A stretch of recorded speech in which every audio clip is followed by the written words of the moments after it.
Ini dia tikus putih dan mencit. Nah, buat penggemar film bergenre fiksi ilmiah, pasti tidak asing dengan hewan pengerat yang satu ini. Tikus putih atau Norway Red berasal dari Tiongkok dan menyebar ke Asia Tenggara.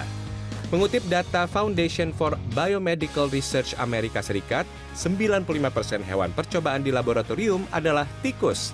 Ini nih alasannya.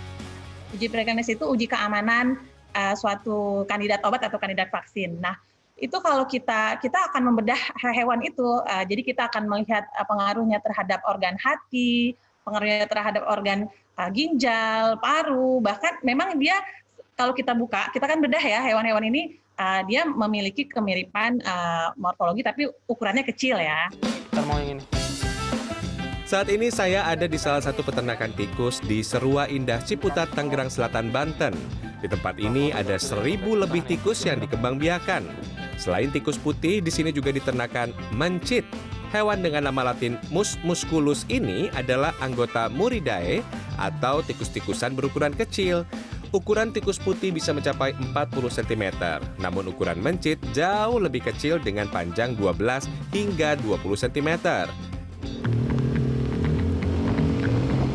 Di pagi hari, peternak memiliki ritual khusus. Pertama-tama kami mendatangi salah satu toko roti di Kedaung, Ciputat, Tangerang Selatan. Di tempat ini, kami mengambil pinggiran kulit roti tawar yang baru selesai dibuat. Pak, terima kasih ya Pak. Mari. Selamat datang di segmen Sayur Menjadi. Satu karung kulit roti ini udah kita beli. Satu karung ini harganya Rp30.000 dan kita akan langsung ke rumah untuk memelihara mencit dan tikus putih.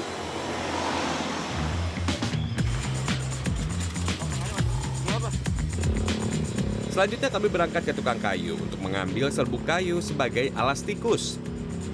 Oke. Pagi Bang. Serbuk terbaik berasal dari kayu jenis meranti atau jati Belanda karena berwarna dominan putih. Kalau si serbuk kayunya ini nih nanti buat alasnya si tikus, ya Bang ya. Kita ambil dulu, bedanya yang ini tidak bayar. Oh, diikat dulu ya. Takutnya tumpah ngaprak di jalan. Oke, kita lanjut ke tahap berikutnya. Mempersiapkan makanan.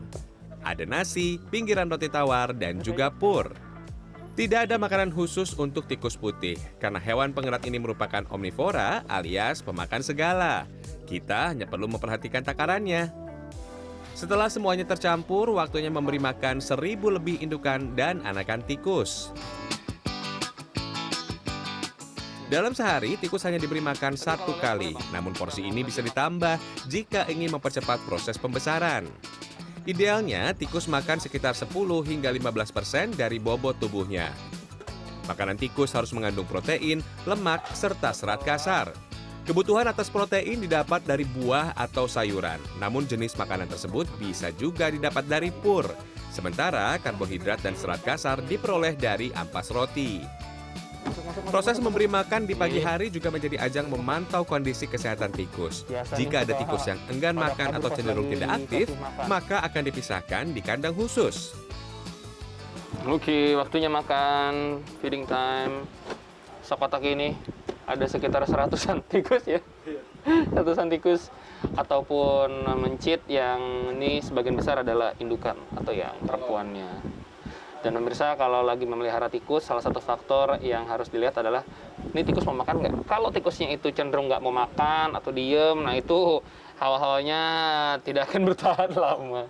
Jadi harus kita pisahkan untuk diberikan perawatan khusus di kandang sendiri. Tapi ini mah buset, makan semua. Tikus yang pasif bisa menjadi pertanda dia sakit. Tikus ini harus dipisahkan untuk mencegah menularkan penyakit. Tapi ini kondisi mati kayak gini sering terjadi? Sering, Om. Tiap hari kita ada aja 1, 2, 3 mau mati anakannya. Itu biasa kenapa tuh? Karena dari indukannya juga cacat, terus sama nggak disusun juga sama indukannya. Ya akibat jadi mati. Selain makanan, minuman juga jadi faktor penting pada tikus.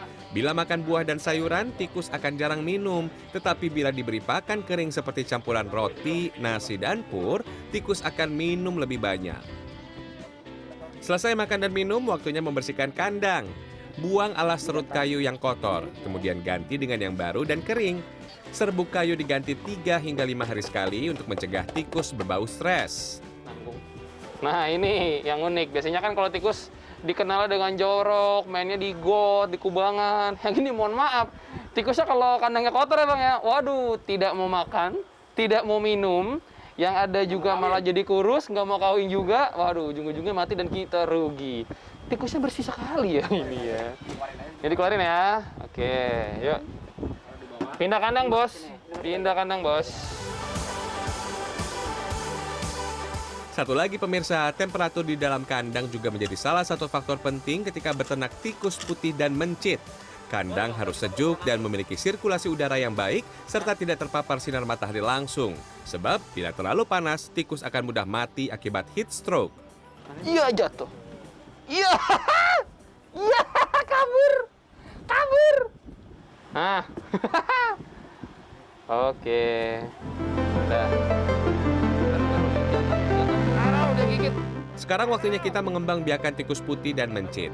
Dalam satu kandang ada 1 jantan dan 4 hingga 6 betina. Tikus-tikus ini akan disatukan selama 1 hingga 2 pekan ke depan. Ini akan dikawinkan. Yang ini jantan ya? Iya. Kelaminnya terlihat jantan. Nah ini yang betinanya dan dikawinkannya di satu kandang. Perbandingannya? 1:4.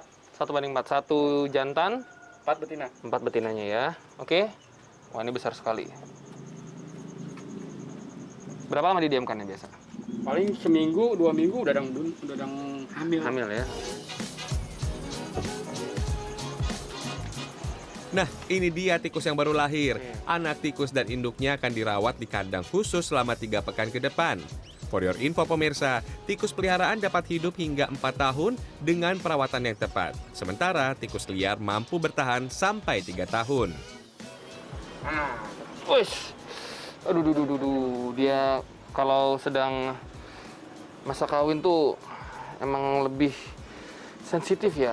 Aduh, ini cakara keluar semua nih. Ngorok-ngorok. Ini lagi ngisi. Berapa hari lagi Bang biasanya dia? Paling 2 hari. 2 hari ya? Hari udah beranak. Sehari udah melahirkan. Ada 2 cara pengembang biakan tikus, inbreeding atau outbreeding. Inbreeding atau perkawinan sedara biasanya dihindari oleh para peternak karena presentasi tikus menjadi wobbling atau terjadi kecacatan lebih tinggi dibanding perkawinan tidak sedara atau outbreeding. Namun ada juga peneliti yang membutuhkan tikus jenis ini, salah satunya untuk meneliti tikus dengan imun lebih lemah dari tikus kebanyakan. Tikus yang berusia 3 pekan sudah bisa dijual sebagai makanan reptil, sedangkan tikus yang digunakan untuk penelitian minimal berusia 3 bulan atau masuk kategori dewasa. Tikus putih yang dijual ke laboratorium berbobot 150 hingga 200 gram per ekor, sementara mencit memiliki bobot 20-30 gram per ekor. Ini kemarin tikus yang sempat dikarantina atau dipisahkan dari tikus-tikus lainnya karena kemarin sempat agak ada memerah di bagian mata karena takut menginfeksi ke tikus yang lain, tapi ternyata enggak, dia udah fine, sudah sembuh secara total. Dan tikus-tikus yang seperti inilah yang nantinya akan dijadikan penelitian. Ini buntutnya tidak putus, badannya juga tidak ada luka, tidak ada penyakit kulit ya, dalam tanda kutip. Matanya juga merah sempurna, bobotnya juga pas, dengan usianya sekitar 3-4 bulan. Sudah bagus. Pandemi COVID-19 membuat pesanan dari sejumlah laboratorium, sekolah, atau universitas menyusut. Omsetnya pun tergerus hingga 50%, dari awalnya 30 juta rupiah, kini hanya 15 juta per bulan. Selain pandemi, kondisi cuaca yang tak menentu juga menyebabkan tikus rentan mati. Belakangan ini banyak yang mati juga. Kurang lebih hampir 300-an mati. Dari? Dari 1.000 ekor. Itu karena apa Bang? Karena cuaca yang panas itu. Bahkan tadi sebelumnya yang udah dilihat ya, dari anaknya mati, entah induknya lagi hamil pun mati gitu. Untuk menghindari kerugian lebih besar, para peternak memilih menjual tikus dan mencit yang masih berusia 3 pekan sebagai pakan reptil peliharaan. Nah, kalau saya beli mencit buat pakan piaraan di rumah, burung hantu itu, burung predator gitu. Meski pesanan dari laboratorium menurun selama masa pandemi, sejumlah lembaga penelitian masih menggunakan tikus sebagai salah satu media penelitian mereka. Nah, beberapa penelitian yang kami lakukan diantaranya adalah kami ingin melihat apakah ada daun ketepeng badak dapat meningkatkan imunitas seseorang. Kita tadak dan ini kita ujikan dulu pada mencit sebelum kita berikan pada manusia. Selain itu kita juga melakukan uji tanaman mengkudu sebagai antihipertensi. Kemarin juga di gambar itu ada pengujian yang mengukur tekanan darah dari tikus itu. Meski omsetnya menjanjikan, ingat jika ingin beternak tikus harus fokus pada pemberian pakan. Kedua, jangan sampai tikus kepanasan ya, karena akan mudah mati dan ujung-ujungnya rugi. Bagaimana? Tertarik menjadi peternak tikus atau justru pemirsa geli memegangnya? Rian Fernando, Dwi Agung Yuldiarto, Tangerang Selatan, Banten.